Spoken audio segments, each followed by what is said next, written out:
I will say this because I say it on every single podcast. If they lock me up for some insane bullshit, Andrew Tate has been arrested. I didn't do it. The Matrix has attacked me.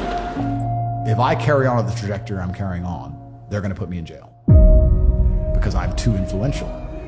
For the people watching at home, they just need to sit and understand that the system does not make rules for the good of you.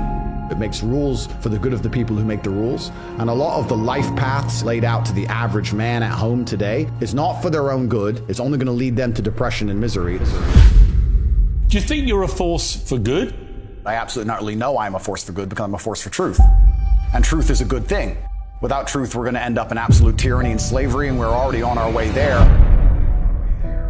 I think there's a whole swath of the population, especially young men, that feel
men have a duty to provide and protect those they care about. We have a duty to do things we don't feel like doing because we know we're supposed to do them. And it's your duty as a man to stand up and say, I want to be as important and strong and good-hearted and God-fearing as possible, and I need to work hard to achieve those things.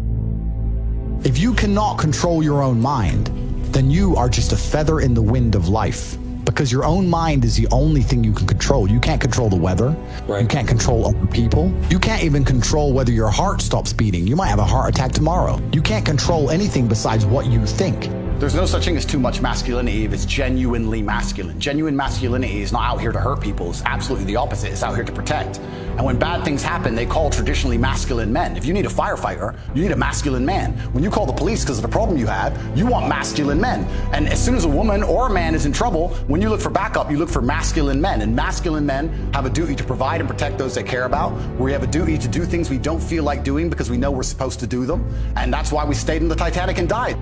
And the dangerous thing about overly emotional men is that they're dangerous. They're genuinely dangerous. This is what's crazy. All these people who talk about toxic masculinity and how bad it is for men to be traditionally masculine. A traditionally masculine man does things he doesn't feel like doing because it is his duty to do them. He charges into the building because it is his duty. Not because he feels like it, because it is his duty. We're now teaching the new generation of men that they don't have duty and they can just act on their feelings and act how they feel, and they don't have to act as a man should. Do you know what happens when you get men who just act how they feel? You get school shooters, you get violence, you get rapists. Men who do not control their emotions are dangerous. If you find a man who is stoic, he's not going to hurt people. He's going to sit and think about his actions very carefully, and he's going to be a good man who protects and provides for his family. You find a man who just acts out on impulse and does whatever he feels like, you're going to find a dangerous man. Sitting here telling men to cry more and act with their feelings and it's okay to feel this way, that way, etc., and have no self-control. That is why we have the problems we have in the world. Absolutely not utterly wrong. So when they talk about toxic masculinity, they have it completely inversed on its head, completely not utterly wrong. We need to be teaching stoicism. We need to be teaching young men to understand that the world is very, very difficult. It's hard to be a man. You're going to feel bad sometimes. You just suck it up and perform anyway. Not to sit there and cry your eyes out or blame other people. We live in a comfortable world now where people think, oh, it doesn't matter, it doesn't matter. But you know what? To some degree, it does matter. It does matter, and I'll tell you who it matters to. It matters to your soul, and it matters to God. I stand in the mirror with a pure heart. I know I am the best version of me that could possibly ever exist. I know that God is proud of me. There's nothing that God hates more than sloth and laziness. If God were to create a man and that man were to sit around and do fuck all, God will frown upon you. It's why you're never lucky. If you're listening to this and you think I'm never lucky, I'll tell you why, because God dislikes you because you're fucking lazy. Start to work, start to show God the beauty of his own creations. You'd be amazed how lucky you'll become. Wow. God is unhappy with these people. And inside their hearts, they're unhappy. We talk about depression, anxiety. That comes from self-loathing. You loathe your own weakness. You loathe your own laziness. This is what all of these things are. I don't feel depression. How can I feel depression when I'm the most powerful version of me that I could ever fucking be? How can I feel depression when I could squeeze my own hand hard enough to break my own bones? How can I feel depression when I've smashed and destroyed 68 people's faces in front of me, men who thought they could test me in fair combat? How can I feel depressed? It's impossible. Do you understand? You love me. Andrew Tate's one of the most wonderful human beings I've ever met in my life. I hate everything that's going on. Like, love him with all my heart. Yeah. Like, I'll die on that mountain with you, bro. Yeah. Let's get on that hill. Where's the sword? Why is the enemy of the state, so to speak? He's got the hearts of young men. He's got the hearts of young men. And that's a threat. Yeah. Absolutely. I feel like men nowadays need an Andrew Tate. He's a guy who's motivating men to be men. If you cannot control your own mind, then you go through life with zero control, zero influence. You can't control anything. You're just a feather in the wind, waiting for life to blow you from happy place to sad place to happy place to sad place, completely hoping on the gods to be fortunate to you, because if any genuine discomfort comes your way, you're fucked.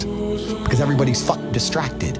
They're getting distracted by this, distracted by that, watching fucking Netflix, jerking off to Pornhub like fucking jackasses. It's so easy to win if you can control your own mind. But it seems that nobody fucking can. And that's how the people who run the world keep the world running, because they have all the slaves exactly where they need them to be, permanently distracted and semi-depressed, working their asses off in jobs which will never satisfy them and never pay enough money. That's the Matrix. Hey, Andrew, how do I get like a six-pack quick? What's the fastest way to get a six-pack? Why does it have to be quick? Why does it have to be easy? Why do you think life is all quick and easy? Why can't it be hard and difficult? Why can't you suffer? Because suffering is what gives it value. If everyone had a six-pack and it was quick and easy, then it wouldn't be valuable, would it? If everyone walked around with a six-pack and they got it easily, then no one would give a shit. The whole point is that it's difficult to get. Value is linked to difficulty. If you want something that is valuable, you need something which is difficult to obtain.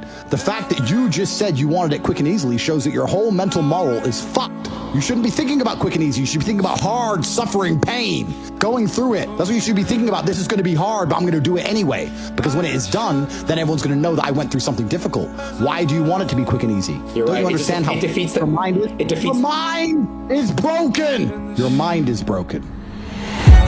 I say that life as a man is exceptionally difficult. I say the most beautiful and the most terrifying thing about being a man is you're born without value. Society doesn't care about you. You're only going to be cared about based on how useful you are. You have the chance to build yourself up and become a superhero if you're prepared to do the hard work and be indefatigable enough to never quit. But if you're going to stand around and wait for a handout, nobody's going to ever respect you. I think that the world's never going to think you're important unless you make yourself important. I think you get to decide what character you want to be in this movie, which is your life. You can decide if you want to be a comedian or a musician or a fighter. You get to decide what you want to be. And if you work hard enough, you can become it. It's the denial that's going to hold you back the most. The people who go, yes, I'm wasting my potential. Those are the ones who have potential. The ones who stand up and go, I am wasting my potential. I could be anything and I am not that yet. They have a chance. This stream actually, I'm pretty sure changed lives. I swear to God. You changed lives just now. I hope so.